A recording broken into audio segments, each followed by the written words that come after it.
Oh, there we go. Yvette started the timer. She's waiting for the wheels to fall off the vehicle. Welcome, Yvette. Happy Friday to those of you that are joining us stateside, and for those of you that are down under, a happy Saturday to you. Good morning, good evening, or rather, good afternoon and good evening.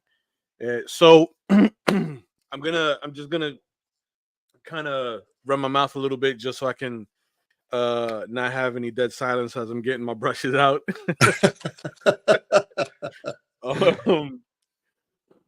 So just for those of you that are joining us now, and you know it's the first time that you guys have watched our streams, we are in character. What is number 5? Yes, I thought you were going to say character. Yes, as in we are the characters. Yes, we are character number 5 Indeed. on our Masters of the Universe art challenge. Right, and I did hear that you covered a little bit about why we do this challenge. Yes, I did. And you know, why we go through the trouble of putting ourselves through such torture, right? And humiliation publicly. Yes, to do 52 of these, right? There should be no hubris left at all by the end of it. But we thank you. Yes. for joining us in the spectacle of our humiliation, as Will said. Yeah. Thank you for slowing down to the accident on the side of the road. That's all I'm going to say. So man, there were a couple things that you said like before I got on. Yeah. That I wanted to address, and I think they would make really good banter, right? Yeah. Like the Flash Gordon remake. Yes. Remark. I totally think they could do a Flash Gordon remake. Yes. And immediately when you said doing a remake of Flash Gordon, I thought of John Cena. Ah, yes. I thought of John Cena. Yes. Who else would better encapsulate, a former football player, and still be campy enough to like really lay on the cheese. You know what I'm saying?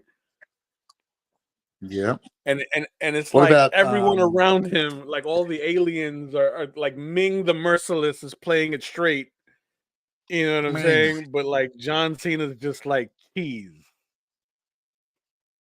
Camping it up. What about Thor? The guy who plays Thor. He'd be all right too. True. Yeah. Chris Hemsworth. Absolutely. Yeah, because he does a bit of comedy, doesn't he? Yeah. Yes. Especially in the Guardians of the Galaxy sort of really stuff when he's with them. Yeah, that might work. Mm-hmm. But yeah. And hey, Ming the Merciless, he's got a little bit of Skeletor in him. He's got a little bit of man. A little bit of man. That he does. A touch of man. He's heavy on the myrrh. Heavy on the myrrh. Oh dear. Yes, I think it'd be, but I guess you could get away with it being that kind of strange tech because it's off-world.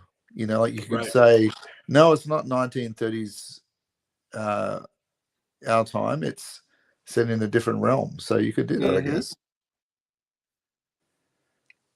True indeed. Chris says they tried a Flash Gordon TV series 20 years ago. It went nowhere. Although I kind of want to say that last beat like Macho Man ready. It went nowhere. Macho Man at the end there. It went nowhere. Nowhere. And don't pretend, Kenny, when you said that you didn't do the Macho Man hand symbols. I absolutely did. Yes, with the sticky tape on the end of them. Yeah. Nowhere. and I adjusted my enormous shades. And your bandana. Oh yeah. Tassels. The cream of the crop. There'll never be another Macho Man, will there? Never. Never. It's next level insanity when you are the part that you're playing all week long. I'm telling you. Yeah. Besides us. There'll never be another era like 80s wrestling. Correct. Like those guys were real characters. Oh, it was comic books come to life. Absolutely. You know, when you're getting out of bed in the morning and you name yourself the Ultimate Warrior from parts unknown, and then you start a university called the Ultimate Warrior University. I mean, that's next level. Like, did you see that video that's floating around Instagram of him like trying to work out with these young kids? The Ultimate Warrior. Yeah, the Ultimate Warrior. No. Oh man, I'm gonna send you that. I'm gonna send you that. He's like, he's screaming at everybody. It's like boot camp. He's screaming at everybody. Did he give it to squat with the bar? Right? And he's dead serious about it too. That's what's scary about it. Because this is like Ultimate Warrior right before he got into the Hall of Fame. Oh, right. Yes. So his hair's short. Sorry. Yeah. Yeah, his hair's short. He's graying, right? But he's still like massive. Yeah, right. You know what I mean? And because he died not long after that Hall of Fame, didn't he? Yeah, he died a little bit after that. He died a little bit after the induction, and it's like, he's still like really, really intimidating, even though he's got none of the makeup on. He lost the big hair. Yes, and he's a massive guy. Like, he lost the white snake hair, so that went away. But yeah, oh god. But I mean, did he give the kids the special pills too? Like, oh no, it came with his journey. Was that part of their lunch pack? Like, oh no, here's your own special juice box, kids. Drink the Ultimate Warrior recommends it. Little warriors, little warriors.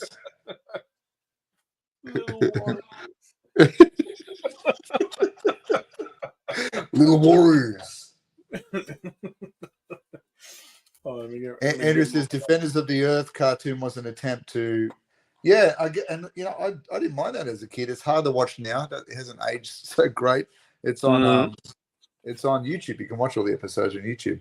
But they have rebooted a lot of stuff through the comics now, haven't they? Like Defenders of the Earth have had a bit of a revival. But like an interesting lineup with the Phantom and Flash Gordon and Lothar, Mandrake the Magician. Yeah, I remember that. Yeah, it's like that didn't last very long, did it? No, like Mandrake was invented by the guy that created the Phantom as well. I don't know about the other characters, but yeah, don't know. Don't know, little warriors. I don't know. So, in breaking news, did you guys happen to catch the new Beetlejuice trailer? I saw it there, but I haven't watched it yet. As a fan of the original film and as a fan of Tim Burton, I am excited. Oh, okay. I'm excited. Because they brought back like a lot of the original cast. Yeah, right. Except for the guy that played the dad. He's got a few problems. Controversy. Yes. Stick to Deadwood and maybe a Ferris Bueller's Reboot as Principal Rooney. I don't know if that's gonna Ed Rooney. I don't know if that's gonna work. Yeah, that was it. Yeah, court case pending. Mm-hmm. This is dodgy, but so Winona's in it, isn't she? Yes, she's in it. Yeah. She's in it. She looks great. I think they even like gave her original hair. Oh, cool. Right. Lydia, wasn't she? She was Lydia, right. And then the redhead that played the mom, she's in it. I love her. She's a great character. You know, the mom at Home Alone. Yes. Yeah. Yeah. And like, man, she's like in retrospect, she's a very, very underrated actress. Yes. She was great in She was great in the Kevin Costner Wyatt Earp movie as well. She played one of the Yes. wives. Yeah, very good in that. And man, Michael Keaton looks great in the Beetlejuice makeup. He looks fantastic. That's cool. I just love. I eat up every time I watch that film. I eat up the underworld section when they go down and see all the characters that live down there. Like the guy that organizes all the files, and he's like a file himself. Oh. Like he's Thanks, I'm feeling a little flat. and he's just making quippy jokes to himself all day long. You know, I kind of want office staff like that. Oh yeah, jokes. Yeah. He's been run over by a truck or something. For me, I think that was one of my favorite like sections of the movie, like being able to go into that ghost human resources. Yes, I guess you could call it. Yes, and see the waiting room of characters. Right. The shrunken head Most guy. of those actors are still alive, except for the actress that played Juno. Right. That's the old lady that would that the smoke would come out of the slit in her neck. Yes, but she was a golden age Hollywood actress. Like yes, she was. She had quite a history. I think she passed away. The real estate agent, right, who sold the house to the Deeses, yes, she passed away too. The one who kept looking in the window all the time. Mm-hmm. But everybody else is still alive and kicking. Are they going to get Gina Davis and Baldwin? Are they in it? Ooh, that's a good question. That is a good question. So, like, the trailer is a teaser, right? So they didn't reveal too much, but they did show a little snippet of the town. The young lady that plays Wednesday Addams, is in the movie. I believe that she plays Lydia's daughter. Yeah. That's a good choice. Like, who else would you get nowadays? I mean, she's kind of custom made for that. Yeah, she's a great actress too. Yes. They showed the bridge. Oh yes. There's a shot of the bridge with that it kind of looks like a red barn, right? Yeah. Where Baldwin and Davis die in the first film. Yep. The covered bridge. Yep. And they show the model that was in the attic with a lot of the same landmarks from the first movie. Yes. Yeah. The miniature. Yeah. Yes, the model of the town. Not Rick Martel. No. He's in other people's attic. We don't talk about that. This is someone else's attic. Yes. with Brutus the Barber Beefcake. But we aren't. That's Kevin Spacey's attic. Kevin Spacey.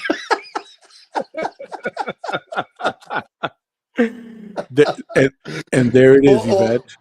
We've gone off road. All I'm going to say is that. Indeed.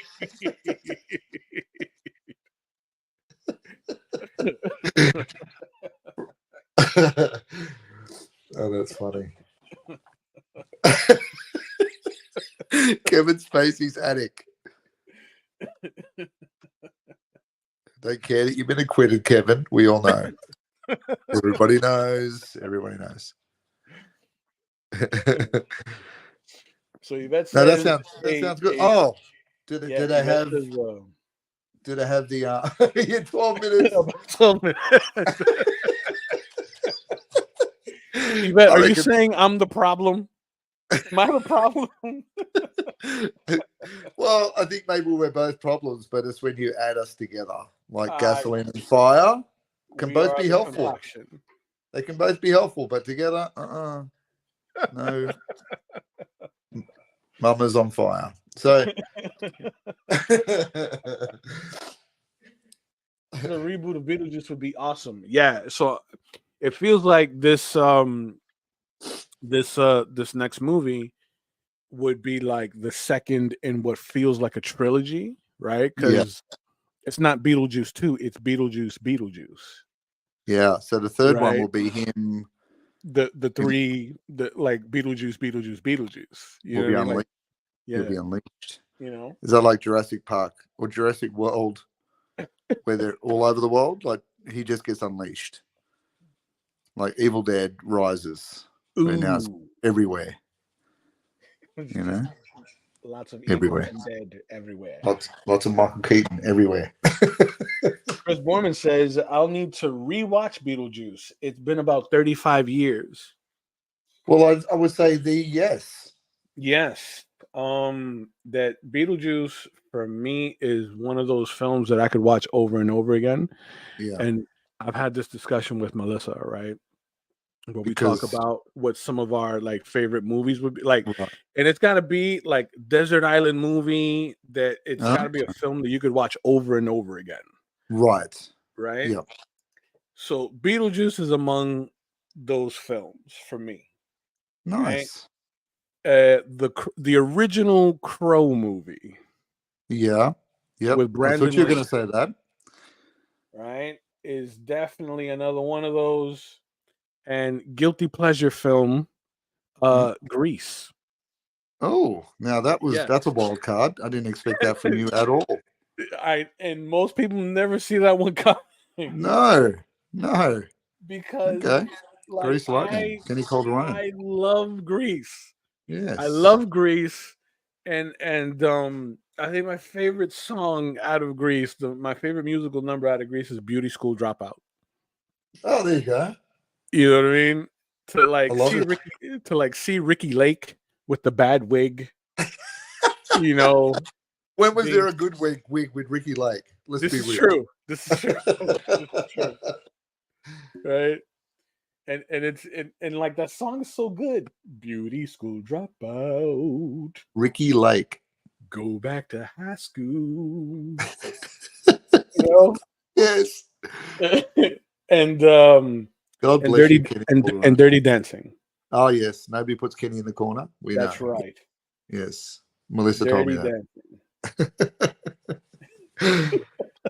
Now that's a weird synchronicity because I pretty much came home to my wife playing the Patrick Swayze "She's Like the Wind" in the house at it. I was like, what? Oh yeah. I was like, I haven't heard that for like 100,000 years. Now, what is happening in the universe where you bring up Dirty Dancing the next day of hearing "She's Like the Wind"?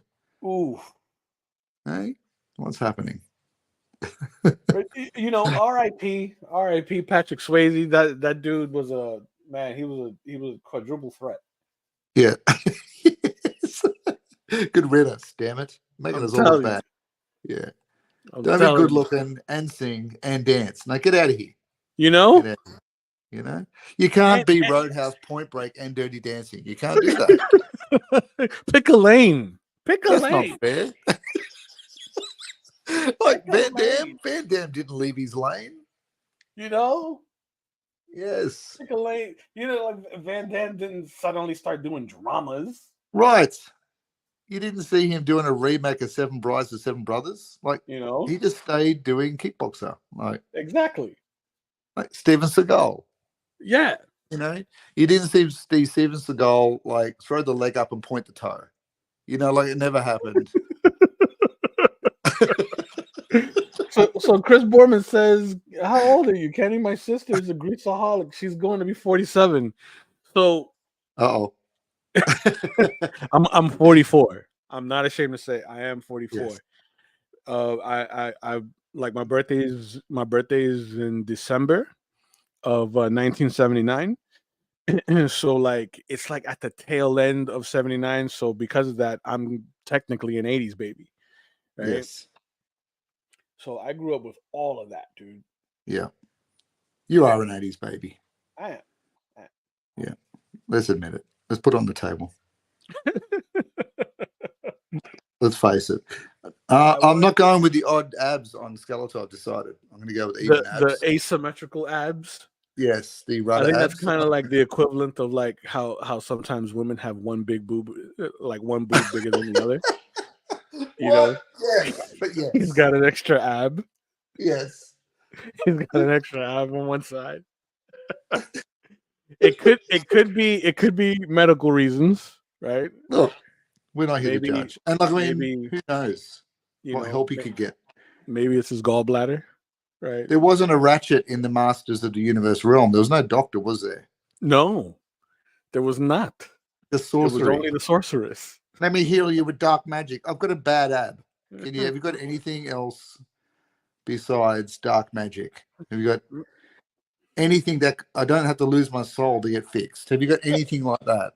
You know, Evil Lynn, go in the bag, Evil Lynn, and find something that I get the ab fixed and it doesn't corrupt my soul. Have you got anything? And don't give me my boneless bone dragon I've got to ride.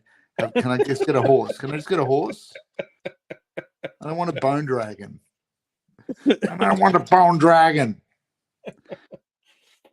Oh, so that reminds me, right, of the other thing that I wanted to talk to you about, right? Because you brought up how Skeletor is kind of like very peculiar, right, as a creature because he's got like a human neck, right, but a bone face, right, and it's like, where do those tendons go? Where's the joint? Because when he opens his mouth, you know what I mean?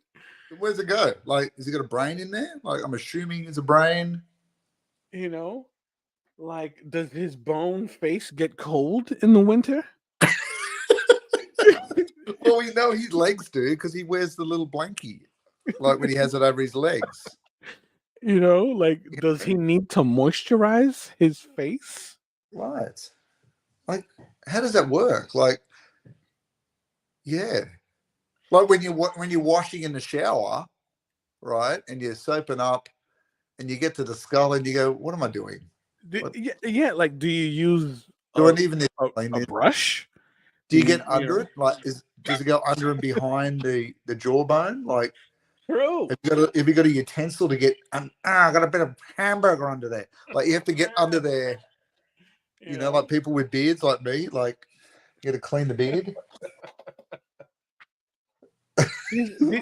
These are the nonsensical questions that the toy designers should have asked themselves, when when they were creating these characters, as opposed to just kind of, just push it out. Can we? I kind of want to go back in time just to be in that concept room and go, wait a minute, let's just stop. Let's talk about the skull. I'm not even going to address the abs and the lack of anatomy issues, but let's talk about this skull.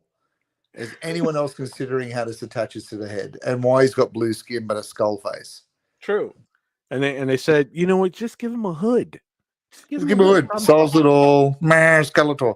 And I wonder if this goes back to Mark Taylor's design where he saw this in a freak show, like not a freak show, like a ghost train ride at a theme park, because the dude would have had, just his normal body. Right. With a mask. Right. I don't know. Chris Mormon says, I watched the new Roadhouse on Prime last night. I liked it. Interesting. Who's in that? Now I'll give it a shot. Because I saw the promo for it, and I was like, I don't know. Who's in it? Don't tell me it's The Rock. Who's The Rock is doing everything you loved as a child and destroying it. And destroying it. And ruining it. But that's what The Rock does, Coming this summer, Bill Nye the Science Guy returns, featuring Dwayne The Rock. Dwayne The Rock Johnson as Bill Nye. Love it. I love it.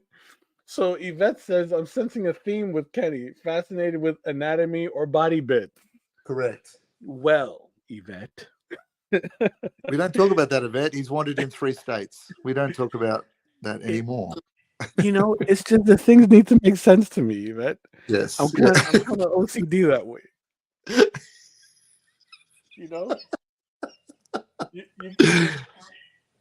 And you can't tell me that you're gonna have an odd number of abs on one half and like an even number on the other, and just expect me to just take that, right? Yvette, we put it in a big file called for research purposes. For research purposes. There we go. Research purposes. For research purposes. Oh, just like my visual now of like 100 boxes of alum that are just sitting there in someone's storeroom.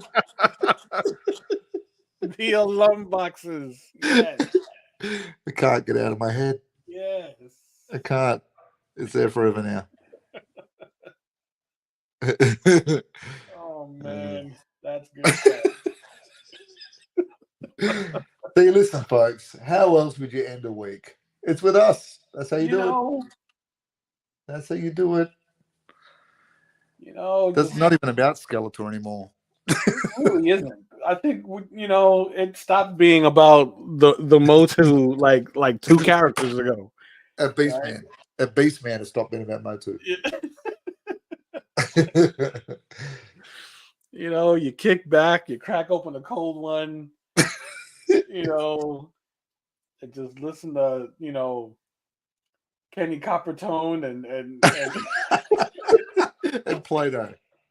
And Plato just ramble about nonsense. Kenny Coppertone. That could be your wrestling name. Yes.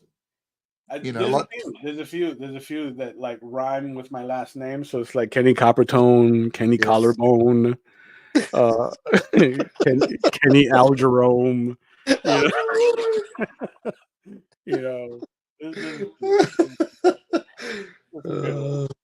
That's great. Well, look, honestly, look at some of those wrestlers. If you could have a Nature Boy, out of all the names you pick for yourself, Nature Boy. Yeah. Mr. Wonderful. That one, I think that one was just like very misleading because like, what was wonderful about him? Yeah. Angry. Very presumptuous. Mr. Perfect. Are you perfect? You're wearing a fluoro jumpsuit. I will never. Everyone can see everything. Like, are you are you really that perfect? I will never forget watching one of Mr. Perfect's like promos in WWE where he throws a football to himself. And he misses it. Like he throws the football and then he runs to catch his own pass. He marked himself. That's great. Yeah. The kid that had no friends learned how to catch his own football. Mr. Perfect. Oh man, too funny. I tell you, Mr. Wonderful, Mr. Perfect. Mm-hmm. Why can't there be a Kenny Coppertone in that world? Right? Indeed. Yvette says, I always liked King Kong Bundy and Shawn Michaels. Oh, there we go. There's a generational jump with those two characters. That's right. King Kong Bundy, man, that was a big dude. Very intimidating. Yes. Very intimidating. He did make a slight comeback in the 80s, didn't he? Like in the Shawn Michaels, the Rocket era ages. Yeah, just a little bit. But I think by then he was just kind of. I think it was just for like the nostalgia of bringing him back, like briefly, like how they kind of do with the Royal Rumble. Yeah, they'll bring in some guest characters. Some listen to me, guest characters. They'll bring in some guest wrestlers, to just kind of fill out the Rumble roster. And it's nice to see some of the old wrestlers, but then they come out with the shirt off, and you're like, yeah, exactly. Come on, man! Like, wear a shirt now, Jake the Snake. It's not. Come on, man. Come on, man. Like, no Iron Sheik. We don't want to. No, we don't want to see all of that. It's too much movement. They kind of do the slight jog to the stage, like Roddy Piper did that. I was like, dude, just you were great in your time. Like, can we just leave it there? I know you got medical bills to pay for, but can't you get on the commentary or something? Yeah, it's hard. Shawn Michaels, I will say, like he's held up pretty well. Physically, he did. His voice got wrecked from the old roids. He just got wrecked. They will get that roid voice, Yeah. The Vince McMahon roid voice. Yeah. Shawn actually held up pretty well, and like deserves a lot of accolade for still being able to perform. After all the medical issues and stuff. Yeah. Same with Hitman Hart. He lasted really well too. And Undertaker, They held together all right. Yeah. How's your Skeletor going there? Back to what? The actual reason what we're doing. Chris Borman says Kenny came in late tonight like a guest character. Shazam, Chris. Shazam. It's every 2 minutes we have a new guest. You know, it's like you hear that tone from Street Fighter. Here comes a new challenger. He inserted coins. He inserted coins and added in. Chling, chling, chling. That's great. I love that. Yes. I feel like we need to have like the Royal Rumble countdown with the crowd. With the little digital countdown in the corner. Uh-huh. So getting back to business. Yes, business. So business. Yeah. So what I'm doing is I am sort of layering more shadow values over the forest green that I used to pull out some shadow values over the blues that I did last week. Yeah. So I'm just kind of like compounding that, right? Because you don't want to do too much. Like Will mentioned earlier in the stream, you don't want to do too much without letting the paint sort of like set, right? Yes. Because you run the risk of pulling your local color up. Yep. So that's what I'm doing. So because I want a very strong shadow value creeping up the center of this form, right? So that we can read this like the light source is coming from the portal, right? I'm trying to with very little water, a little more paint in my ratio, get some deeper values coming up the center, like what I did here with the skull, with the arms here, inside the palms, and with the ram staff, the staff of chaos, and with this leg. So in my next pass, I'm gonna grab some white. I'm gonna soften the bottom of his heel here, right? So that this feels very dusty, very misty, right? The idea is for all of this to feel like dust is being kicked up from the vortex of the portal. And then I'm going to add some more white values in around the rim, just in preparation for my ink. Yeah. The magical ink. Indeed. And obviously with your ink, you'd have to be really careful, wouldn't you? So you don't sort of corrupt the portal colors. True. Well, because you don't want any bleed, do you? Well, with the ink that I use, it dries really, really quickly and it's waterproof. Nice. Yeah. So with the portal itself, I'm not going to ink that. If I do any I guess like sharp rendering to the portal, I'm gonna use some colored pencil or some graphite, right? Just so I can get some nice contrasts in there, right, to sharpen some areas up.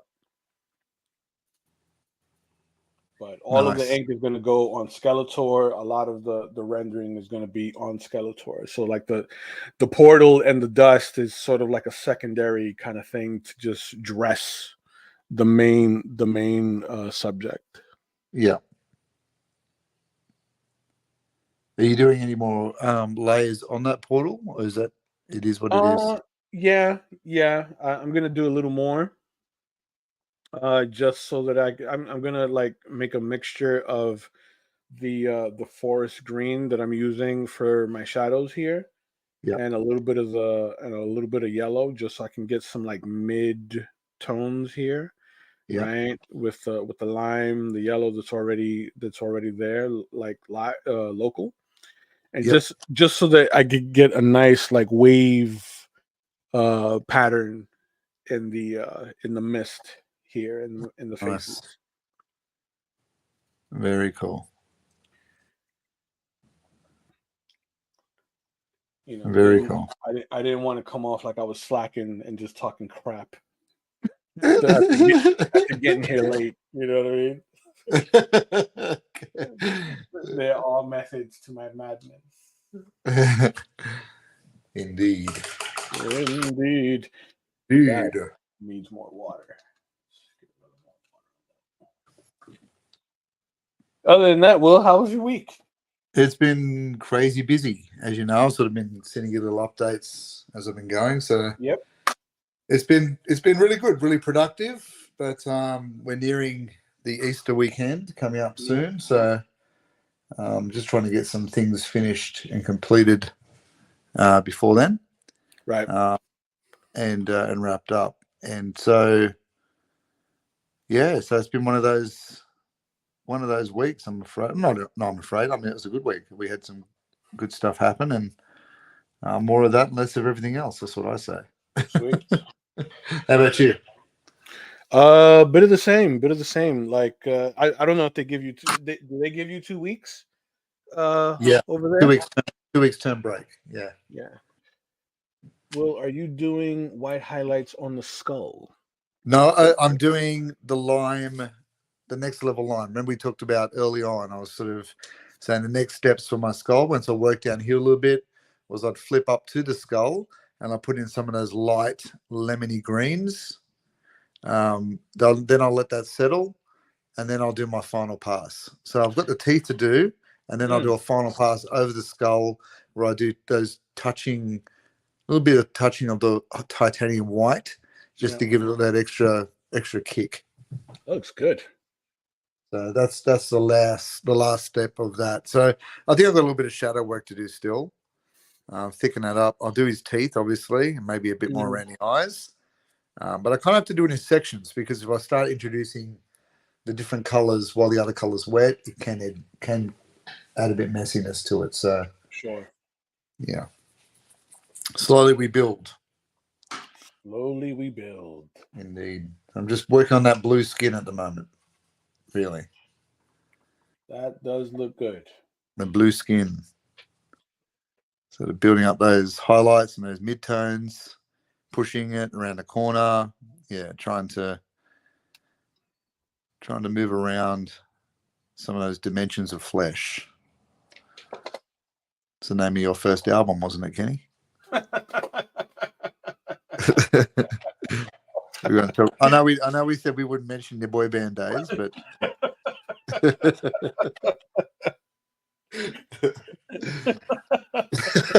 you got me. Yeah. You know. Listen, 1994 was a dark time for everyone, not just you. I had bangs. I wore eyeliner. You know. You can a cappella like nobody's business. I heard you. Dimensions of flesh coming this summer. Kenny Coppertone. So good. So good. You were underrated. You were talking about people that were you were underrated. You and the mother out of Beetlejuice, both underrated. I want to know they're going to get the artistic advisor friend back in Beetlejuice, because he was pretty funny. Who now? Like, why did that dad allow that guy to be in that house? He drove me crazy. Oh, the interior decorator. Yeah.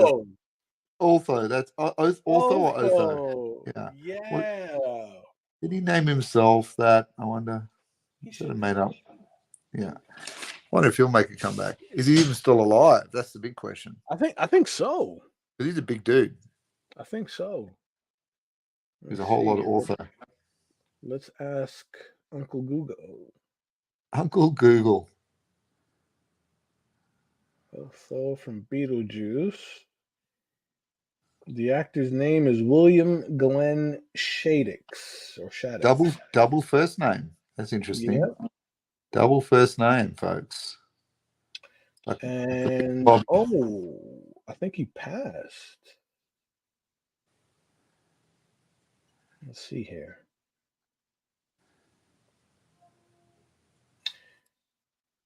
What was Beetlejuice? Yeah, he passed. He passed in 2010. Oh, there you go. September 7th of 2010, he was 58. That's pretty young. Yeah. So was that 89, 88 Beetlejuice? What year was that? What year did that? Beetlejuice, I can tell you right now. By asking my uncle one more time. That was 88. 88. Wow. It was 88. You would have still been in primary school back then, wouldn't you? 88. Yes. I'd have been 8 years old. Wow. Mm-hmm. I'd have been 8 years old. And honestly, my first, I guess, like exposure to Beetlejuice was the cartoon show that used to come on Saturdays. Oh, really? Yeah, Yeah. right. Like the real That- Ghostbusters. They did a Beetlejuice one too. Yeah. Didn't Yeah. That was my first they? That's interesting. exposure to Beetlejuice. Like I had seen the movie trailer, Yeah. right? But we didn't have like cable TV like growing up. Not until much later, right? So, and we didn't like frequently go to the movies, especially like with kids so young. Right. Yeah. So, my first exposure to Beetlejuice was the cartoon series that used to come on every Saturday. Yeah. And it wasn't until my teen years, I think it was a couple years after that I saw the movie. Because I think my dad had rented it. Okay. And he brought the video home, and like I saw it, and I absolutely loved it. Like Yeah. it gave me like mixed feelings in the very beginning because you were attracted to Winona Ryder, or what? No, it was just because like it was like it had some comedic elements, but like in Right. a horror setting. Yeah, it's comedy horror. Yeah. So it kind of threw me off a little bit because I'd never like sat to watch something like that before. It's funny how those things go over your head though too. Like some of the jokes that Michael Keaton's making when he's Beetlejuice. Like, 100%. Never really picked that up when I was a kid. 100%. They slid a whorehouse in there. Never even picked that up as a kid. Dude, 100%. Thought it was just a party. And then like Michael Keaton was talking so fast when he's trying to give them the pitch. Yes. That I didn't realize he was like trying to invite them into like a swinger sort of situation. Yes, exactly. So when I'm watching now as an adult, I'm like, man, I was so innocent. And because you just saw him as crazy, like I was a bit older than you when I saw it. I saw it at the cinema, and I was in year 9, so I was 15. And I still didn't register with a lot of that stuff. I was like, oh, okay. Exactly. The most I picked up was like when he had the horns come out of him. And he's making those comments. Right, the little thorns. Yeah, feeling a little anxious. Picked them up. Yeah. Feeling a little anxious over here. And like then I go, oh, I kind of get what he's doing. But the other things I just didn't even. God, such a different time. Dude, you showed it nowadays, kids would get it straight away because Uncle Google's giving them everything. Exactly. Like my first like Burton movie had to have been Pee-wee's Big Adventure, which is again one of my top 10 all time. Not Batman. Not Batman. Batman's in there. It's in my top 10. Yeah. Right. Okay. Right. But when it comes to Burton movies, it was Pee-wee's Big Adventure because they would play that. They would play that in my elementary school when we had like substitutes. Yeah. So like, they would gather, a lot of I think it was like in like third or fourth grade or something. Yeah. And in the auditorium and like play Pee-wee's Big Adventure on the big screen. Yeah. So man, like watching Pee-wee's Big Adventure now as an adult. Yeah. Different experience. There's you know what I'm saying? Like there's a few of them and they're far in between Yeah. but there's a lot of like adult like jokes Yes. that like Tim Burton like slid in there. Yeah. You can see those adults in the cinema doing the side eye, the Uh-huh. side eye to each other. Did you get that one? Uh-huh. You know? Yeah, they And got then it. Chris. like lo and behold, I found out that Pee Wee Herman, right, the character Pee Wee Herman was based off of a stage routine that Paul Rubens used to do, Right. Yeah. right? And it was based off of like a little boy, hence Pee Wee, right? A Yeah. little boy and like his adventures with like the neighbors, right? Yeah. Like the neighbors' kids. So which is where they got the premise for like Pee Wee's Playhouse. But that stage play was really adult. Yeah. Yeah. It had a lot of dirty jokes in it. So you toned it down pretty Yeah. dramatically. Oh, woo, they toned it Yeah. down crazy. I remember seeing, and it may be floating around in the internet now, right? I remember seeing one of those. It was like a recording Right. of the stage performance. You remember how they used to do comic relief? Yes. Yep. So it was like that. So it was a high production recording of whatever they would do on stage. Yeah. So like I was able to like see um one of those performances like recorded on videotape, and I was blown away. Now bear in mind that by the time I like saw this, I was already like in my mid-teens. I had to be like Yeah. 14, 15 or something. So Yeah. I was able to get the jokes, and I saw that they cut out like two characters that were prominent in the stage play that didn't make it to Playhouse, Pee-wee's Playhouse. They got the Disney cut. They got cut out. Yeah, Phil Hartman was on that show. God bless Phil Hartman. Love Phil Phil Hartman. Hartman, he played this old sea captain in that stage show. You don't even need to explain it. I just know what he'd be like. Yeah, dude, like it was brilliant stuff. Like, to see like that vintage comedy, like Yeah. it was really, really cool stuff. He Chris was great. says I grew He up was with a great. black and white TV. I didn't know the Hulk was green until I sleep over at my grandparents' house. Well, look, dude, I hear you, Chris. I mean, there was times when we'd move around and we had a black and white telly, and Yogi's Galaxy Races were never the same. Just never the same. Ooh, yes. Yeah. Yes. Now that'd be a fun challenge, doing all the vehicles and characters for Yogi's Galaxy Races. Yes. The Great Yes. Space Race, what it was called. I remember not too long ago. I think it was not this past summer, the summer prior, that my son was with me. And he's really big on like Hot Wheels and like RC Yeah. cars and such. Nice.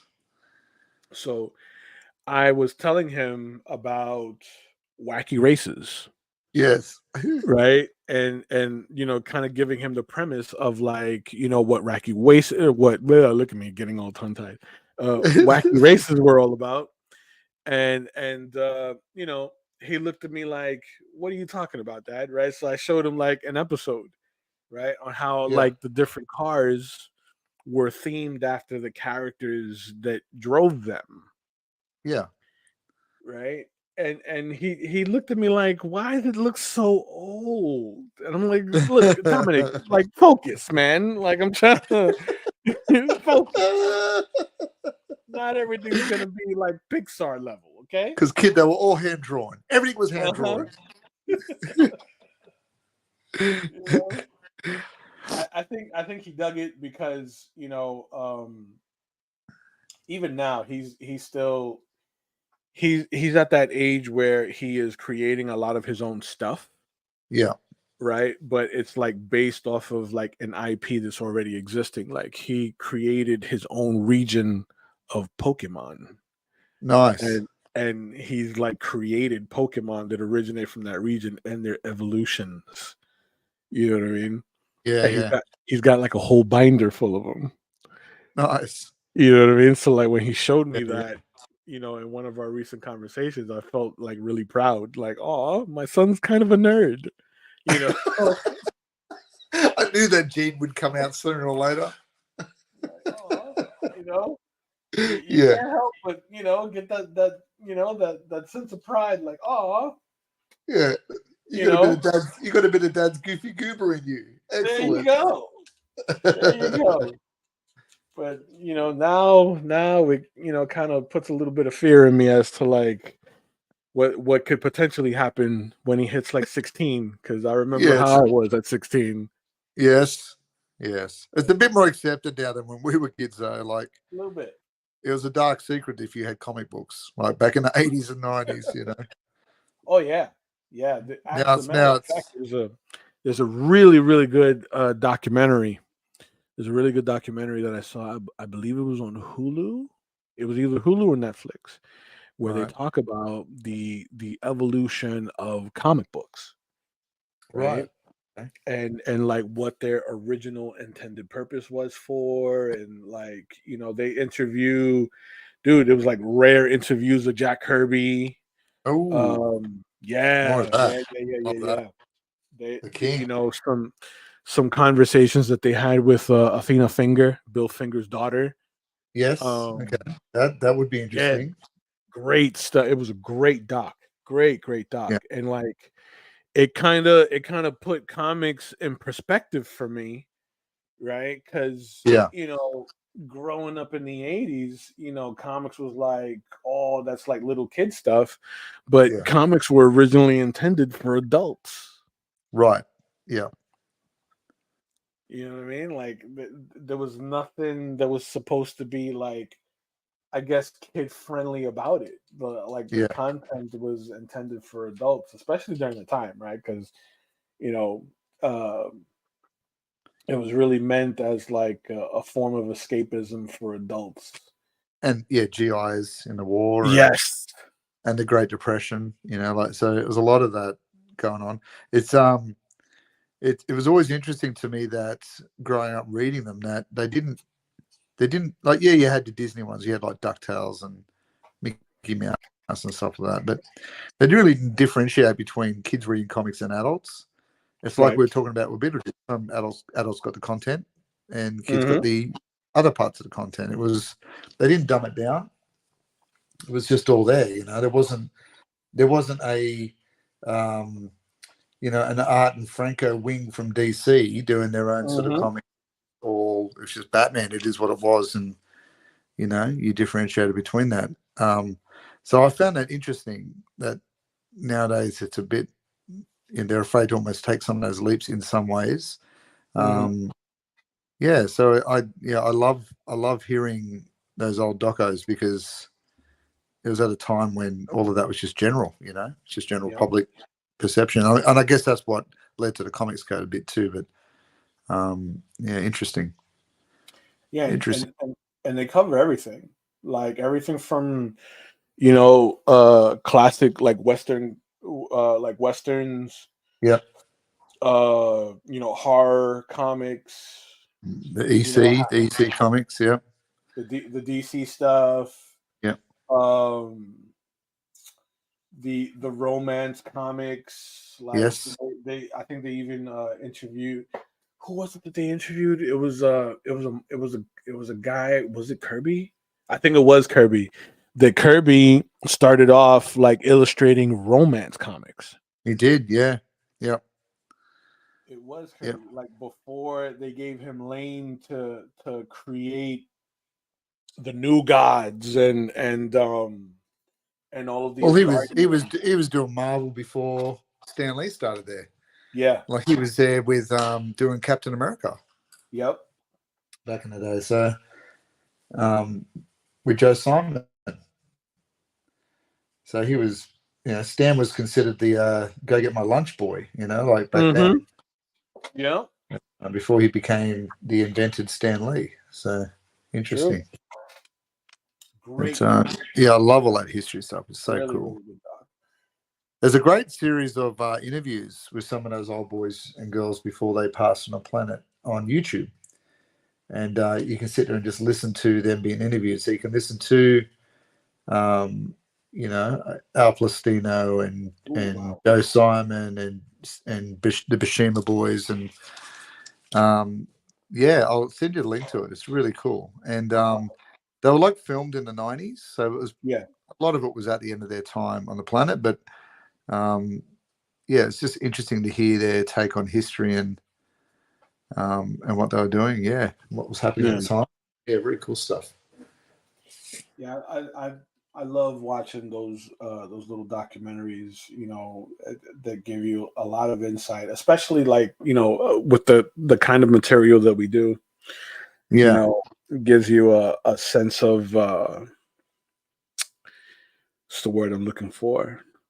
I guess foundation, yeah, or yeah. like an idea of where your like, you know, your art roots kind of come from, you know?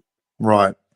Like Kirby himself is a really interesting artist. Like I find him, and yeah, his style is interesting to me because he almost works. He almost worked in a cubist fashion, like he was moving around many facets of the object at once Right. without even realizing it. But him as a person, I found interesting. He was almost he was so lost in the art in the end that he didn't even drive a car because he would drive off the road.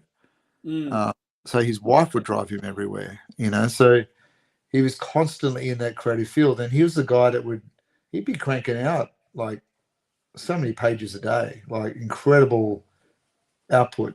Like yeah, they were just penciled, but my God, he was just cranking them out. And when you hear artists talk about him that knew him, they said they'd sit there and watch him draw, and he would just start on one side of the page, and he would just work his way down, finish page, bang, next page, and he would just do that. There was no well, not that anyone saw. There was no storyboarding. There was no thumbnail. He just did it, just cranked out of his brain. But I guess that right. those days you just had to do it. Like, Well, wasn't that part of the Marvel method? yeah, That was the Marvel absolutely. method, right? That yeah, leave it to the artist to invent the story. Yeah, You go in and add it in later.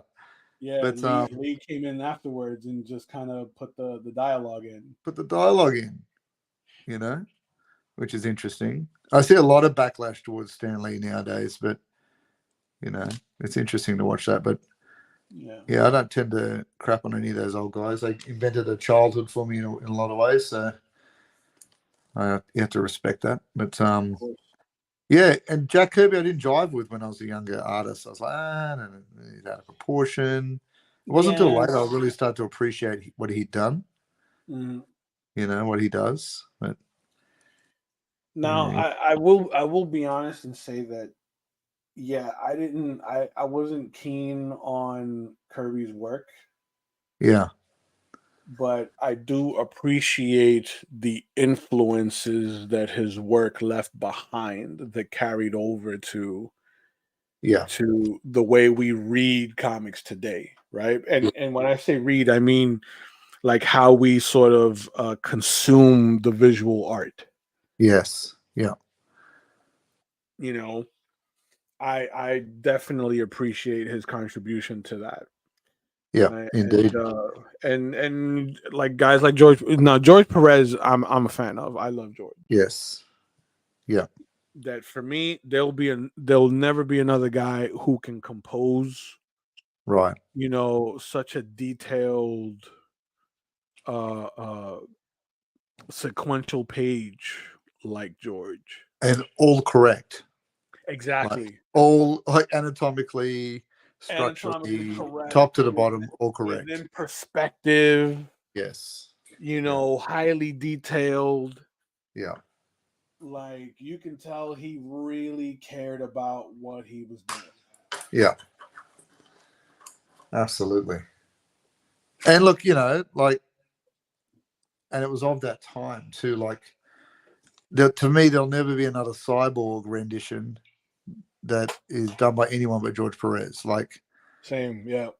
I can't see it's the cyborg character unless Perez has done it. Like, it just Hmm. doesn't seem right unless it's got been rendered by him. You know, so yeah, interesting, dude. Very interesting. Chris Borman says, I had so many great conversations and stories with George. Oh, lucky. That's amazing. George, dude, George was such a sweet individual when I met him. Yeah. Then I met him it was MegaCon 2013 around there. MegaCon 2013. Um and coincidentally my tattoo artist who does all of my ink work, he is like indirectly related to George. Oh wow. That like it's like through marriage that like a cousin of his is like George's like goddaughter or something because he knew Yeah. him, right? Yeah. So there we are. It's the last day of MegaCon, and shout out to Xavier who works over at Black Hand Tattoo Studio. He Xavier tells me, "Dude, you want to go meet George?" And I got giddy. Like I was like, Yeah. "Who me? What? No!" And I'm like patting my bald head like as if to like pat Yeah. my hair back into place. Like no, You I fangirling. look Yeah. I look a mess, right?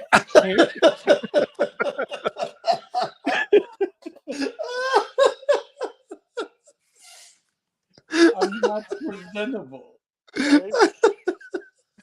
I'm only in my bathrobe. Right? He's like, "Come on, let's So go meet funny. George before he leaves." Yeah. So That's I get up, I head over, and dude, this is the only time I've ever like got nervous or like fanboyed yeah. over an industry professional. Right. That like I stuttered when I met George. Yeah. It's funny how that hits you like that, isn't it? And man, he was super nice. Super nice. And like, I told him, look, I'm sorry. Like, I told him that I loved his work on shoot. What was the name of the book that he was on? I think it was it X-Men 200?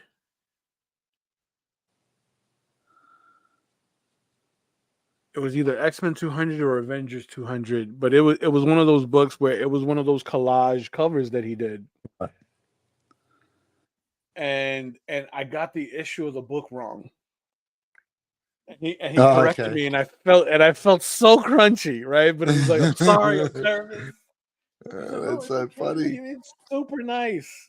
Just a He was number. super All right. nice.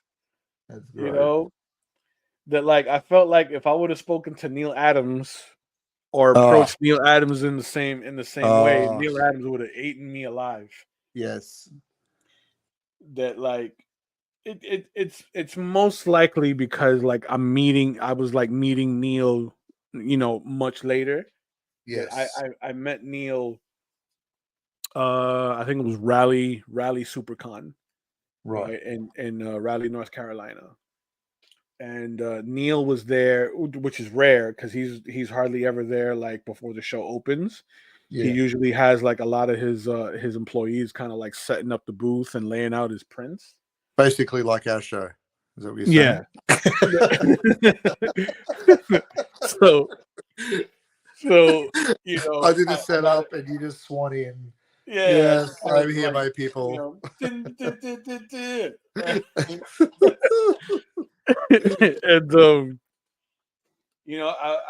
I was very polite, and I asked him if I could, get a picture with him, and he was like, "Yeah, sure." Right, super nice, and he even like cracked a smile because like I Oh, heard I've heard horror stories about Neil.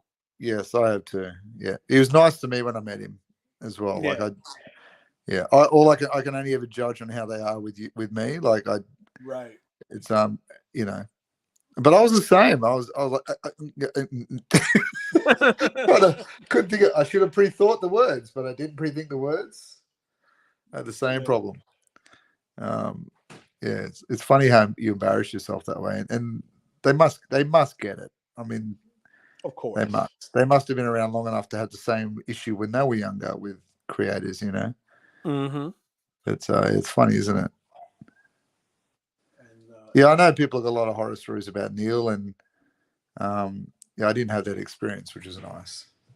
yeah, I've heard stories of Neil like making people cry. Yeah, yeah. You I know, keep hearing the Frank Miller story over and over about how he was told to go back and pump gas instead of draw. Jesus. Yeah, he said that to him. He said, "You're not good enough. Go back and pump gas." Oh no. Yeah. Not Frank of all people. In Vermont. He goes, Oh, go back to Vermont. Where you from? Vermont? Go back to Vermont and pump gas. Jesus. Yeah. Got him on a bad day. Mm. But then look, I wasn't there. For all I know, Frank might have been pushy. You don't know. So True. who knows? People react differently to things, True. It's it's Conventions can be a bit overstimulating. yes. Yeah. Can be a bit overstimulating. Yeah, it's funny. Yeah, it's a funny realm, isn't it? I met Al Plastino before he passed away. Oh wow. Yeah, Nice. he was. I think he was quite sick, and he was raising money for what's the cause? Where I think we mentioned it before about artists that need health and Oh, like retired artists that yeah. need a What little what help is it? kind Is of it thing. Heroes? Heroes? Yes. Yes. Yeah. Anyway, so he was raising money for that, and I went up to the I went up to the table, and there's him and his daughter sitting there, and I didn't prepare. I had no words to say. I went up there. I looked like an idiot. I was pretending to shuffle through things on the table. Uh-huh. And in the end, she was really good. She goes, "Would you like to speak to Al?" I said, Yeah. "Yes, I want to speak. I want to speak to Al. I want to speak to Al. with the crack in the voice. I want to speak." I ended up looking like Brick Hanlon off of Anchorman. Lamp. I love Lamp. I was like him. Mm. But yeah, it's funny. He was very gracious, and then it was sad. Like he passed away. By the time I'd almost got back to Australia, he was gone. But Mm. and yeah, he was just one of those old creators, like Kurt Swan and all these other guys that I sort of idolized growing up. That did the Superman. Mm-hmm. Mm-hmm. Yeah, there's not many of those guys left. In fact, I don't think there are any left. I think they're all just back on. Sal Buscema. Sal Buscema is still around. Oh yeah. Chris Borman says, I asked George if he'd sign my Bowen Taskmaster bust. His eyes lit up and started telling me his good friend Ruben sculpted that piece. I then said my good friend Ruben had also signed the bust. I thought George was going to pop. He was so excited. That's awesome. He had that nice way about him, didn't he? I never met George, but when I'd seen him on screen, he was always that kind of. He's a fan first, like. Yeah. It was nice that DC did that reprint of his book before he passed, and I remember seeing a video of him going into the DC offices and seeing a print of it, and yeah, that was nice. Yeah, good on you, DC. Good decisions. Good decisions. He was a very, very like genuine human being, dude. Like very authentic. I just loved the medium. Just loved it. Yeah. So you can't go wrong when you love it like that. That's right. That's right. And he was good at it, which is even a double bonus, He was the Patrick Swayze of comics.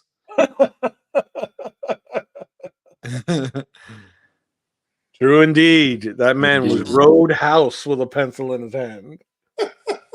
He was the Bodhisattva. He was Bodhi. Oh man.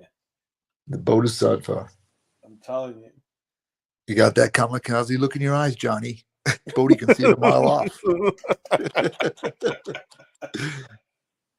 What's it gonna be, John boy?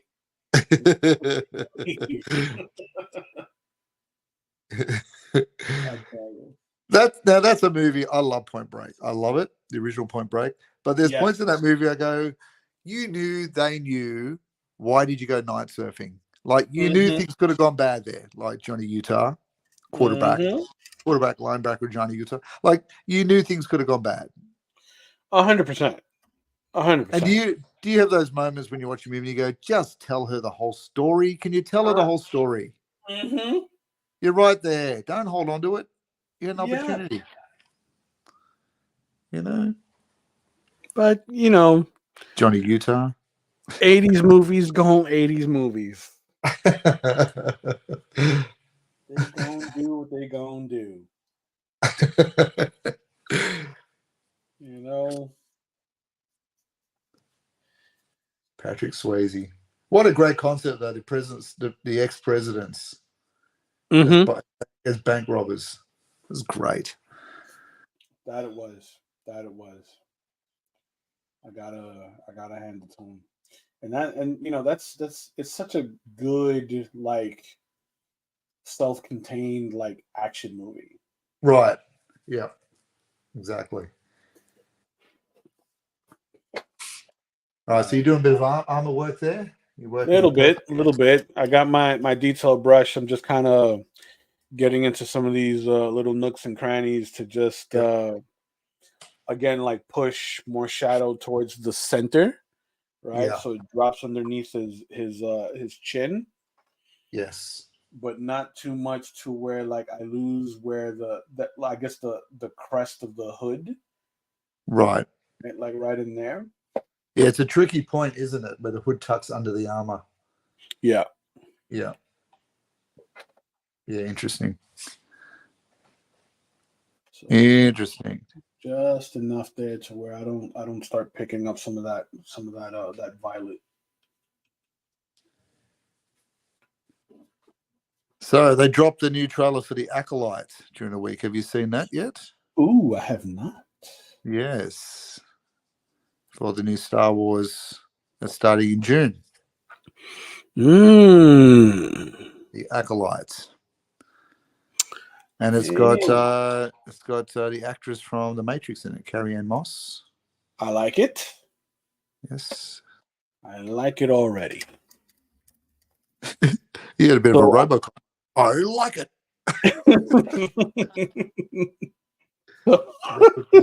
Robocop Kenny Calderon. So I'm hearing through the grapevines. Yes. I love the grapevine. In the spirit of May the 4th, leading into May the 4th, in New York, they have turned the Empire State Building into Imperial headquarters. That's amazing. That is amazing. So like, all through the Empire State Building, they have legit stormtroopers standing guard. They got banners with the cogs everywhere. That's cool. Yes. That's great. That is awesome. That is awesome. So I'm going through and I'm just putting in a bit of highlight now. Can you just on a little bit of the ribs, on the obliques, yes, on the ribs and the and I've got a bit of ab shine happening there. Yeah, the glossy abs action, symmetrical abs, Yes, I did go with symmetrical abs, so I can sort of tuck and pinch it on one side. Yeah. If he wants to add the extra ab in later, that's his business. That's not anything to do with me. That arm looks fantastic, and like the little like the angles that you got in the fingers, that's awesome. Yeah, the grip on the wall, that's going to be, and I put in those little lumpy, bumpy burn sort of things that are on the original drawing. Yep. Where he's scarred up. I don't know why that is. I've got a bit of Skeletor dermatitis or something. I don't know what's going on there. Oh no! Again with the dermatitis. Evelyn, I need my Avenger.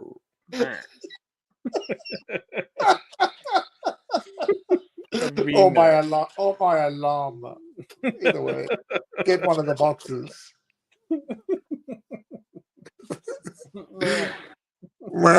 This is the final murder finish. Enough of the meh. Like, yeah, feel like that. I found that a bit odd. Found that a bit odd in the cartoon, the Kevin Smith cartoon, when she kisses him. Like, what's going on here? I vaguely remember that. Remember, she goes on and kisses him. It was like she wasn't kind of attracted to him, but she did it for the power.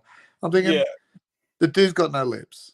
Like, he knows he's got no lips. He would know over everyone. So she's just kissing teeth. She's kissing. Up against the teeth. She's kissing teeth. Kissing teeth. Like, what? You know, she goes in for a peck, pulls back. Like, I'm sorry. Oh. I'm sorry. Do I have something in my teeth? And her teeth clink on his teeth. It's awkward. Oh, yeah. Clack, clack, clack, clack. Sorry. Let's do this again. No, let's do this again. Try again. No. Damn it. Let's give it one more go. One more go.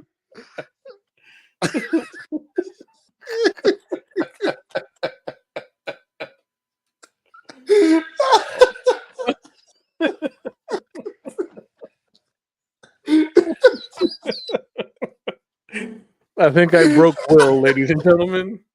I broke Will.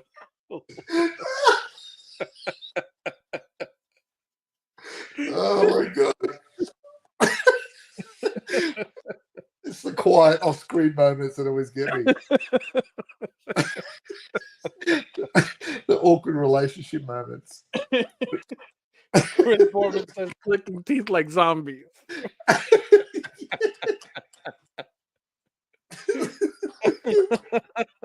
Oh my god. Oh.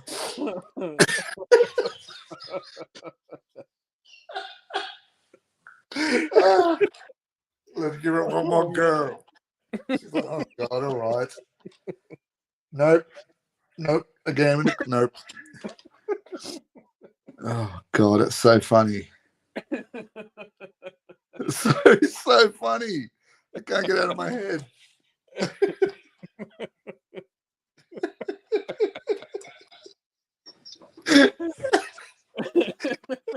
Clink, clink. Oh, the teeth again.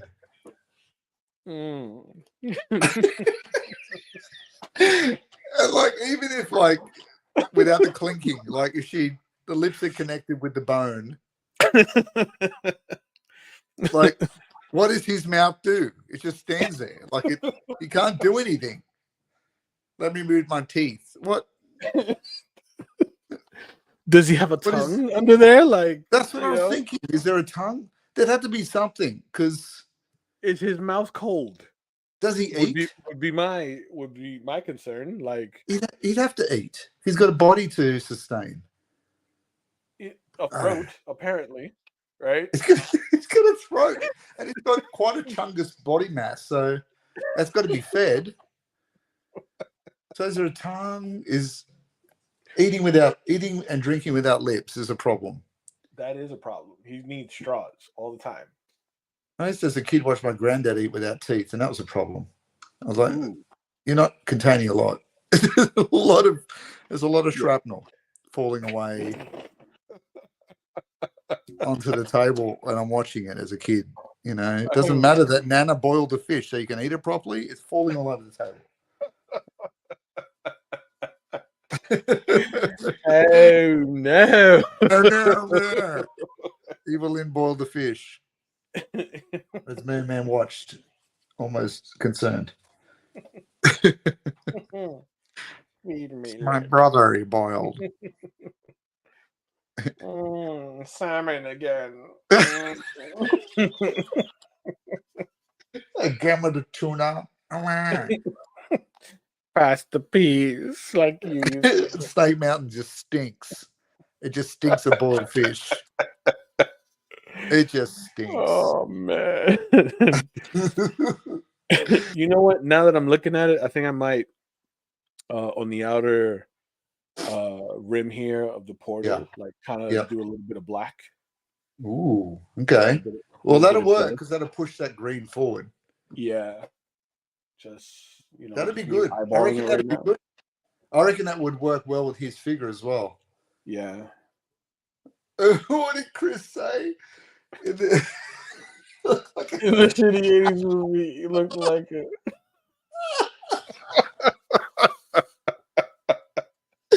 yes, he did. Jesus.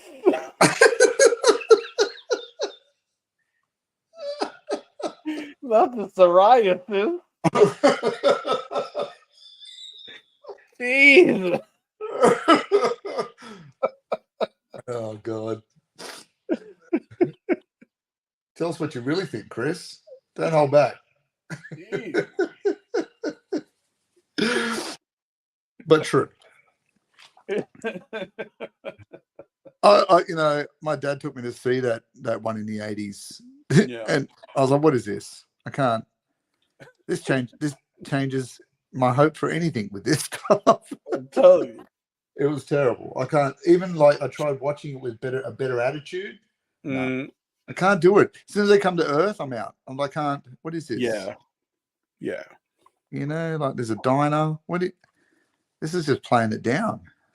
And I think it was just like a common theme in the 80s for there to be something for like people that weren't familiar with the IP to sort of like cling on to. Yeah. You know what I mean? Because, if you weren't a fan of Masters of the Universe, and you're coming into it cold, who are all these half-naked people with animal pelts, like wielding magic and swords? Right.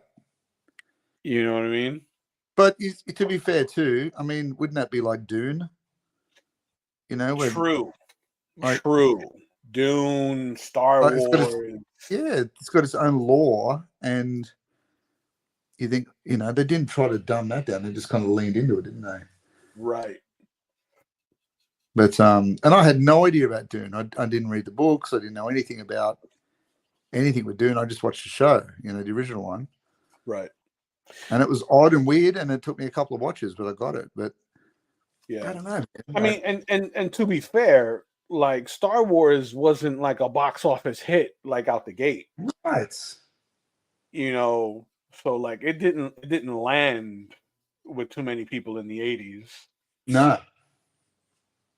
So like I get it. So I feel like, it was just kind of their way of not losing the audience totally in the utter ridiculousness of Masters of the Universe lore. Yeah, and it was a hard watch. Like I didn't mind, been psoriasis or like, I got it, but Skeletor was the only thing out of that was kind of half redeemable in that show. True. Like even He-Man's a bit, all right, okay, we're going with Ivan Drago as He-Man. I got it right, but when they introduced that little dwarfy dude that looks like he's out of the Leprechaun horror movie, I was like, what is going on here? Like, what are we doing? Yeah, that was. But then when you watch the interview with the guy that designed the characters, he's on that Power of Grayskull doco. It's a great doco, and I think it's on Tubi as well. Yes. When you watch that, and they talk to the original designer that to this day wears an ascot, which that's an interesting. Awesome. That's an interesting choice, wearing an ascot. But even he said, he goes, "Oh, look, why would I go with the original designs? I didn't like them. I'm going with these." I thought, dude, the original designs made that company millions. Mm-hmm. Millions. Your show didn't, so. True. Surely it's the proof's in the pudding. That's right. You don't need to reinvent it. It's all there. It's all there to play with. All right, what are you going to do? What are you going to do? Skeletor, belly button or no belly button? Ooh. I think I'm going no belly button. No belly button? Yeah. And Chris Borman, that is your homework for the week. You have to conquer that fear, and we will expect a full report next week. Yes, from your two for research purposes. For your two school teachers, we will be grading your paper. Indeed. And we expect some Cornell notes written on your conquering of your childhood fears of the Master of the Universe movie. Like a detailed character analysis. I would like all their intentions. Yes. What their motivations were, the conflict.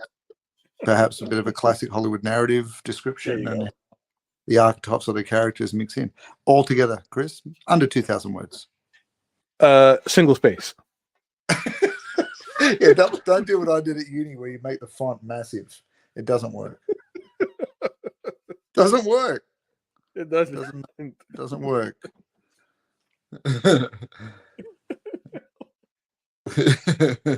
33-point font does not work. Go for this forest green and kind of push the lime into the black. Let me see if I can raise this camera up a little bit so we can see the whole thing. I have a question for you, Kenny Calderone. Are you in your dark areas around your portal? Are you going to put red in with that black to make the green jump? Ooh, you know what? I have not considered that, but now that it's on the table, Yeah, it is an option. right. Chris Borman said, I wrote it for Courtney Cox, end of essay, but he wrote it like essay.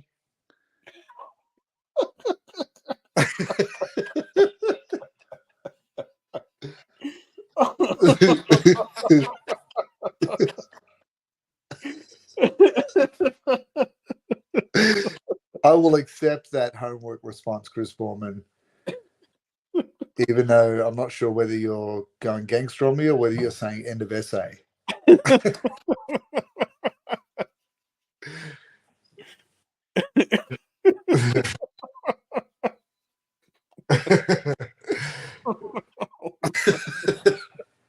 God bless you, Chris Borman. The essay. And thank you for turning up to class on time. Unlike one of your lecturers today, but that's okay. We won't mention it.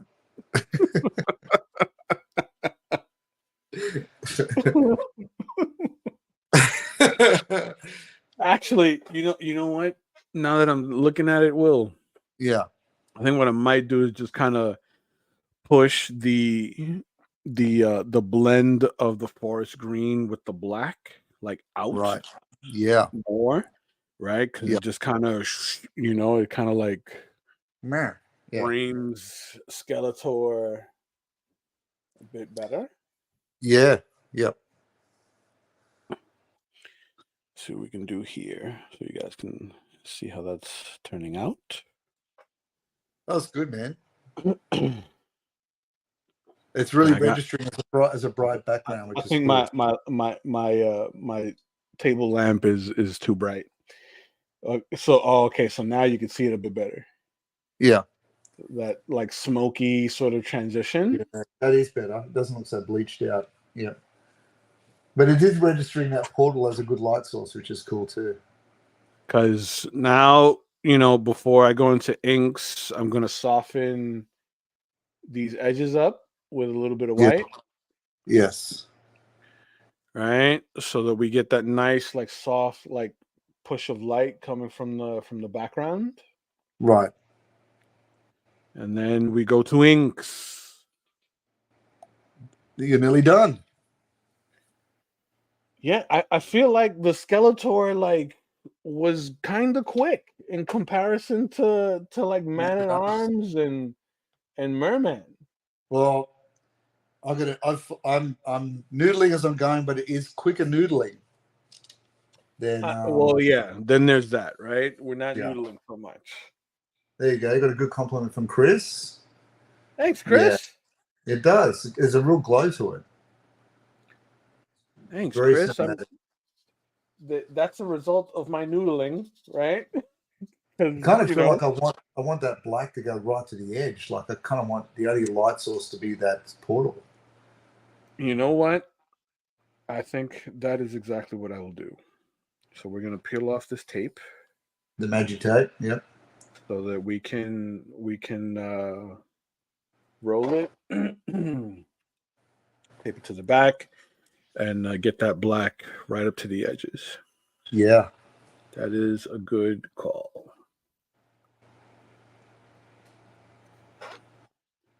Yeah, that's cool. Such a simple way to like frame a character, and it's like Good choice. really, it's really effective. So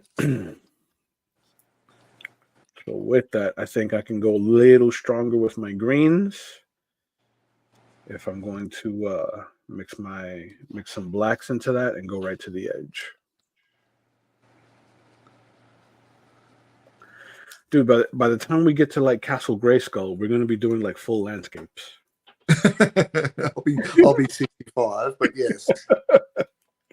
We're gonna be doing like full landscapes with like Eternian wildlife. Yes. Yes. You know what I mean? Which is good. Which is good. Yes. Which is the whole premise behind these challenges, right? To Right. kind of push the envelope and do things outside of your comfort zone. But Indeed. For sure. so let's get a little more black into this brush.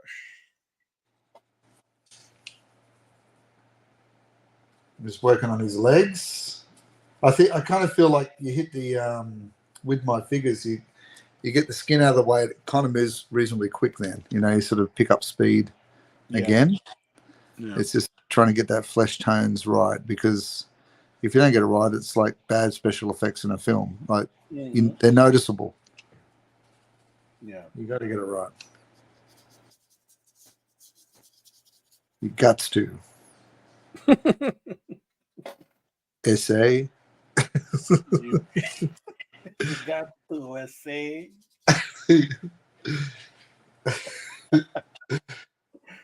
Oh man, I'll tell you. Shout out to you guys in the audience right now. Building our vocabularies. In our foolishness. We've got a few now. Like if you consider it, like we've got research purposes. Yes. Right. So we've got boxes of alum. Yes. Still broke me through the week, by the way. I couldn't stop laughing through the week at that. It still makes me laugh when I think about it. That was gold. I used copper tone. Did you? Yes, I used copper tone earlier this week. That's great. And that made Melissa giggle a little bit. That's great. What's this other one? We got the flemulets. Yes. Yes. The what was the ankle ones we called them? I can't remember now. It's on the tip of my tongue. Shoot. We had the flammulets and we had the I can't remember. Canklets. Canklets. I think it was canklets. Right? we got the parking brake sword. Parking brake sword. That was a good early one. Yep. Yvette comes back with meh. We got meh. Meh. We got off meds merman. Off meds merman. Yes. That's a good one. Oh dear. Shout out to you guys for hanging out and contributing to the foolishness. You guys, make these streams as fun. Way more entertaining. And you know what? Like, I mean, everything we laugh about is always in jest. None of it's with any sense of bagging anyone out or viciousness. It's always fun, just in fun. Because we bag ourselves out as much. Corn cob sword, Corn cob sword. Yes. Yvette came in. Man, Yvette's on it. Yeah. Yvette is on it. He's building the full vocabulary list, academic vocab list right now. She is on it. Corn cob sword. Oof. Animal pelt underwear. Animal pelt undies, yes. Yes.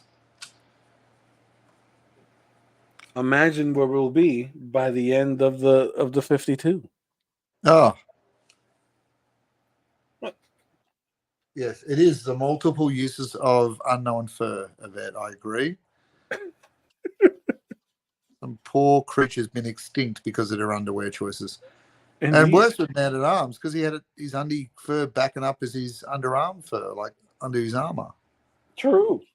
Like, I'm just going to lean into it. I'm going to double down on killing these animals because I don't need chafage under my armpits.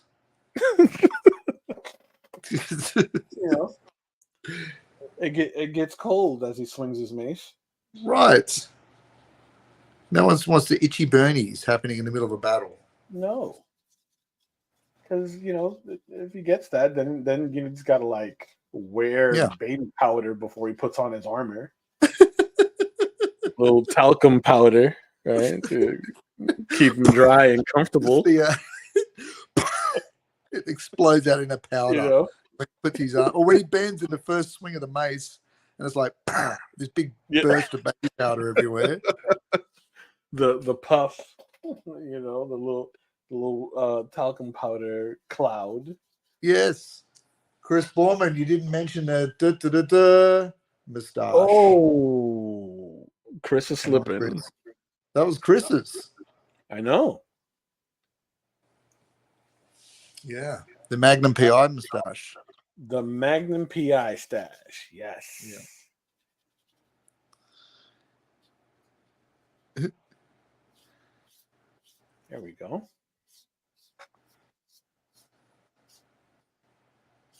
The powder puff, yes. Like they were like, what the hell? We all get it, we all do it, but you need to put that much on? Jesus, Duncan. I like to be dry and comfortable. I don't know why I gave him such a foreign accent. Yeah, I think go with it. I accepted it. I think it. He's big in Germany. I think it's the stash. The stash is what kind of. That's right. I kind of want to see it dubbed in his like the Spanish He-Man dubbed. Dubbed. Kind of like Spaghetti Cortez Western from Highlander. Yes. I kind of want to. Sean Connery did absolutely nothing with his accent in Highlander. Doesn't care. He was a Russian commander in a submarine. Didn't even try to change the accent. He was still Scottish. He didn't care. He didn't even try to change it. I love that kind of level of arrogance. Like, man, what are you going to do? You want me? This is what you're getting. This is what you're getting. What am I playing in the movie? Give you a Spaniard. Slap. How about I give you a little slap? I can do that. Yeah. I can play a Spaniard. He's my favorite part about that movie. Him and the bad guy. Oh yeah. I agree. They're doing a remake with Henry Cavill. Saw that. Yeah. Cavill will be good. Yeah, I agree. Because he was doing a really good job on The Witcher. Yeah. Look, I'm going to say it straight away. I know it might cause a bit of flack, but I never liked Lambert as an actor. Yeah, he didn't convince me as a leading guy. It's like I feel like he just wasn't a good actor. Like I just couldn't get around him, his inability to say the words properly. Like I would have put him equal to like Kevin Sorbo. Right. Yeah, but right, at least Kevin Sorbo was half convincing. Yeah, because he looked like a leading guy. He just didn't have the leading guy talent. Yeah. You look like a leading actor, but without everything that made a leading actor. Right, like he can sell posters. You know what I'm saying? But you like the Nicki Minaj without the Minaj. He's not winning any awards. Yeah. He's not winning any awards, that guy. No, ever. He gets a table at San Diego Comic-Con. That's about all you're going to be able to do. Chris says, when you're Sean Connery and when you're Sean Connery and Patrick Stewart, you don't need a voice coach. This Right. is true. Exactly. This is true. Exactly. Those Yep. Scots, they got an arrogance about them. Yeah. You know, I'm just going to be me, You come to my table. and You you're come over going here. to like it. I'm not going to join your table. You come over to join my table, where we're all Scottish. I'm going to be Scottish, and you're going to like it. Fun fact. Right. My grandfather Mhm. had a drink with Sean Connery. Ooh, what was that like? It was when he was younger, before he really became an actor, Right. in England. So there you go. Oh wow. There you Man, go. My grandfather was a street boxer and a plumber. Oh, that's cool. Yeah, back in the leather glove days, Yeah. and that's how I met him. And he was a plumber. Wow. In London during the Blitz and all that kind of stuff. So Mhm. quite interesting life. But yeah, that's how you met Sean Connery. Wow. Man, to be a fly on that wall. I know. To be a fly on that wall. Did he go to Sean's table or did Sean go to his? That's what I'm going to ask. That's the only question I'd have. Man. Yeah. So I'm just dropping this leg into shadow because his other leg's quite highlighted. Yeah. Which I'm kind of enjoying. I think I'm going to throw the other leg into a bit of shadow. Maybe a little bit of highlight on the calf action where that light will pick up. Mm-hmm. It just winks over that edge of the leg. So I kind of want that leg in shadow behind the armor, drifting, because he's kind of curling around the tower. So Right. Well, yeah. Well, wouldn't it hit underneath like that thigh just before the thigh meets the Here, calf? here. Yeah, Yeah. in that muscle there, so that Yeah. like the It's going to calf be a little itself bit there. falls into shadow. Yeah, it's going to be like a little triangle shape there. And Yeah, just a touch. Meh. gotcha. Yeah. A bit of meh. Bit of man there.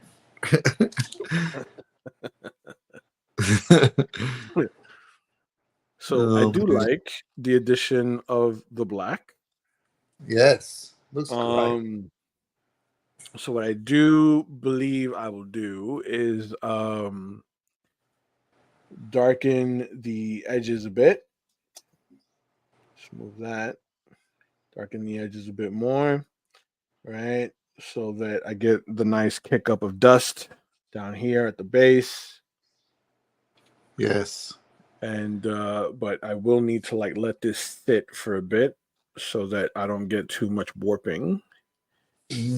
Yes, you don't want the cornflake. No cornflake, right? But No, I we will don't want that. blend some of the greens into some yellows here with that. I will do that. That can be done today. Yeah, my paper is probably at the point where it needs a break. Yeah. I think because I've got a lot of layers happening all over. Mm-hmm.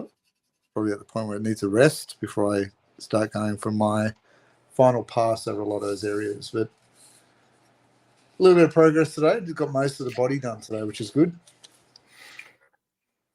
Well, we're getting there. We're at the 2 hour mark, a little over the 2 hour mark.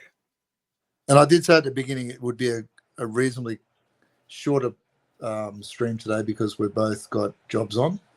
Yeah. Managing. So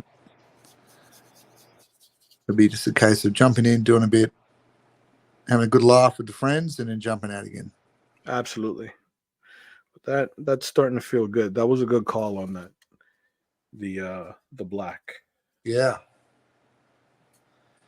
The big question will be is what are you going to do on the ground where the black sort of merges with it? Are you going to have a highlight in front of the portal reflecting on a dark ground, or are you going to go with a light foreground? You know what? That's a good question. I think that I will do some sort of like separation, right? Yeah. So that we have like a little bit of like a horizon. Yep. Right? Representing the ground, but I'm going to like have it feel like it's a spotlight. So I think I can cast some of the green on the ground. I agree. Yep. And Especially if it's throw a cobblestone. shadow. If the ground's a cobblestone, it'll have a sheen to it. You'll be able to Ooh, reflect. you know what? That's a good idea. Adding like a cobblestone sort of pattern to the ground, so we get like some texture and like play with some highs and lows. That's nice. Yeah. Chris says Kenny the darker color gave us some death, but Kenny came late, so he has to keep painting.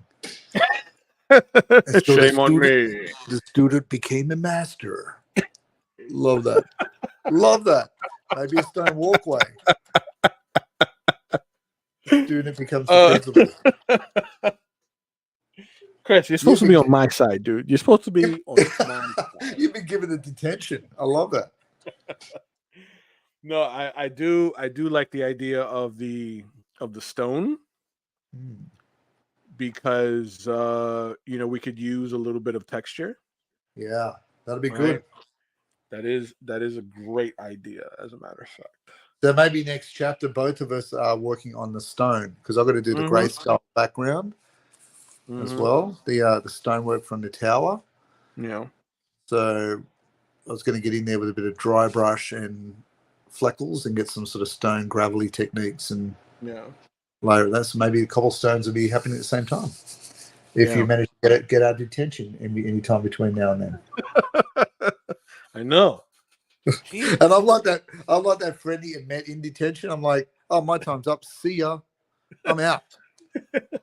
Chris out here marked me in the middle of the stream.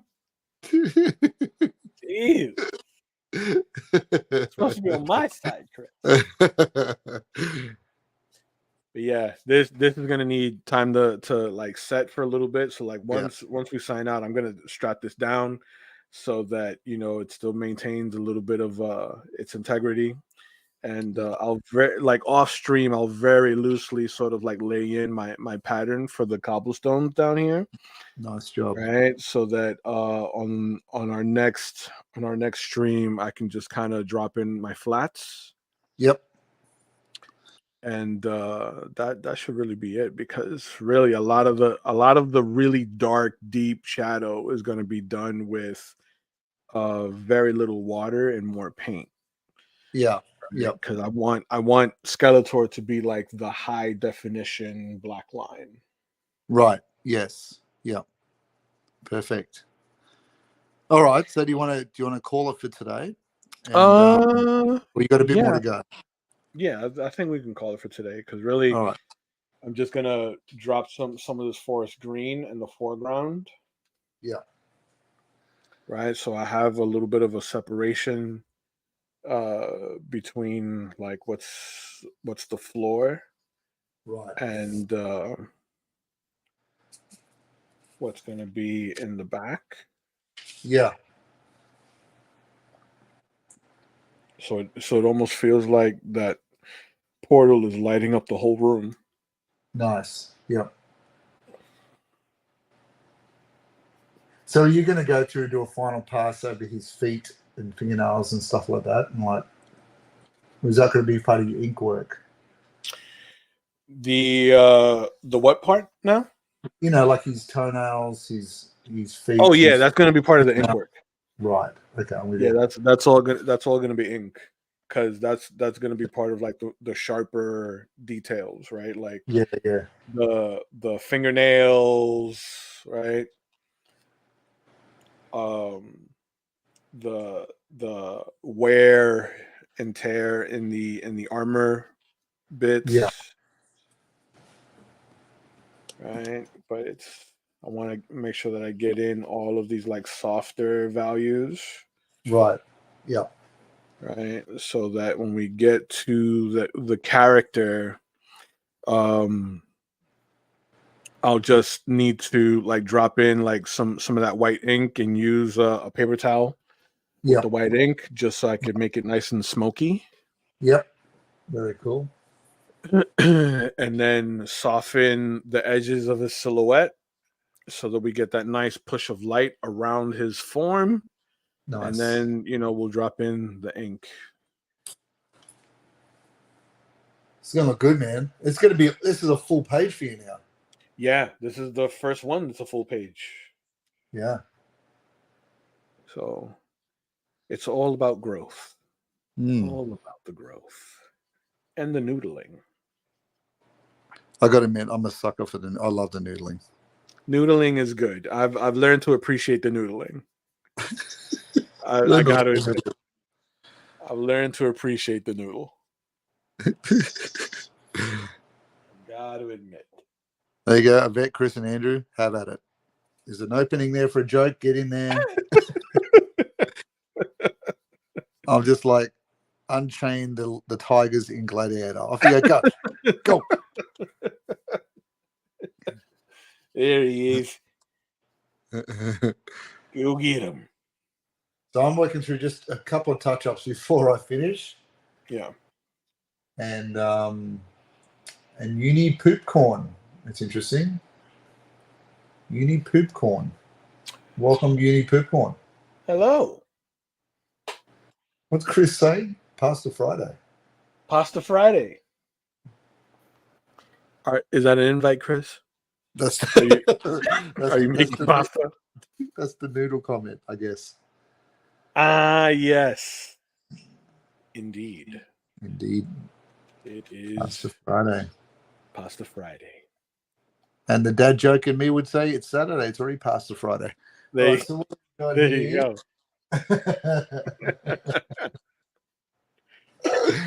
That's it. I've hit my dad joke quota for like the next month. Thanks, you know, poop corn. Appreciate the compliment. Yes.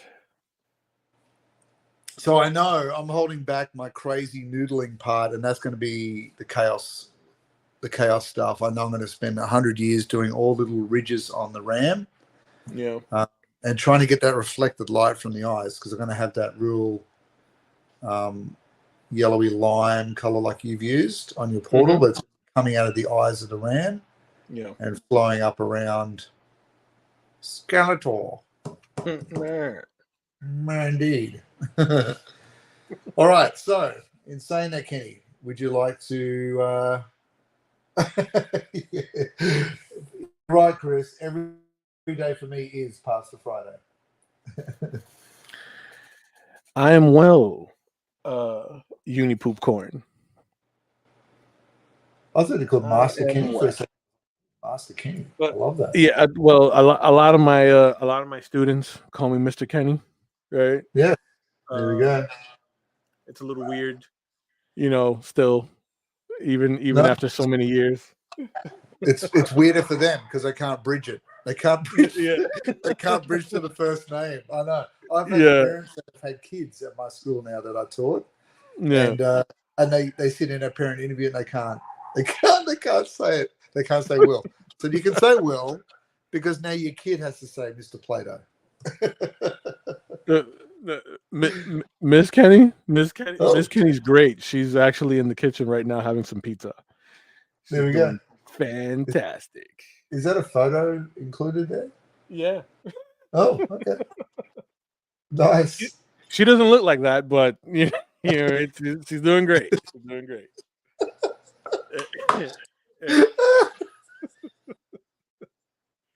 What was I gonna say? Yeah, like because you know what it is. It's like I feel that it's kind of impersonal, for them to call me Mr. Calderon. Right. You know what I mean? I do love the picture of the avatar of your wife. That just made me laugh.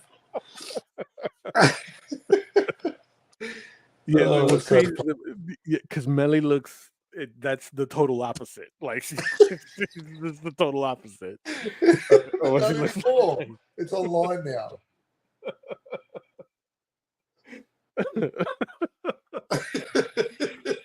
It's the total opposite. Total opposite.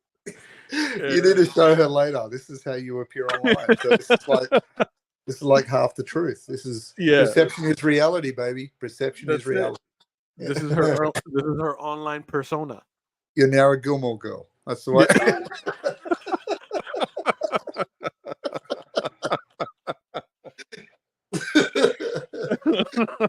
Oh man, I tell you. Fly on the wall for that conversation. That's going to be good. You. All right. All So, right, Kenny, guys. any parting words of wisdom or farewells for today's episode? Yes, as always, for those of you that are in the audience that are artists or creatives, right? Remember these three principles. Dedicate at least 20 minutes to an hour a day to anything creative. It doesn't matter what it is. It could be something crafty, it could be illustrating, it could be painting, but dedicate 20 minutes to an hour a day, right? You want to treat your craft like it's a living organism, like a muscle that you're training, right? Mm. So you want to make sure that you do those creative push-ups, as it were, right? The next thing is you want to observe how other artists work. Chances are you're going to see something in another artist's workflow that you can incorporate into your workflow and how you create, right? And finally, do things outside of your comfort zone. So, the purpose behind the Masters of the Universe 52 challenge is so that Will and I are essentially forcing ourselves to do things outside of our comfort zones. You know what I mean? Like each one of these characters is a lesson in pushing the boundaries outside of where we feel comfortable, so that each piece feels different within its own right, right? Be that by way of anatomy, we're able to exchange painting tips, or perspective, or I learn from Will learns from me, and there's a an osmosis to these sessions, right? And Yeah. as always, I am available for any questions, and even private lessons, right? So on the bottom of the screen at Wild Inks and at Wild Ink Studios, those are my Instagram handles. In the bios, you will find a link to my link tree where you can find me on all my other socials, including this YouTube channel and my Twitch channel. So as always, I greatly, greatly appreciate you guys, like the regular viewers, Yvette, Andrew, Chris, you guys joining Will and I on a weekly basis to, just kind of hang out with us and shoot the crap and, laugh at our foolishness. But we greatly appreciate you guys. We hope that, upon viewing these, you do learn something or able to, pass that knowledge on to someone else. You know what I mean? And Indeed. yeah, you know. So follow Will and I on our Instagrams, and stay tuned because we do this every Friday.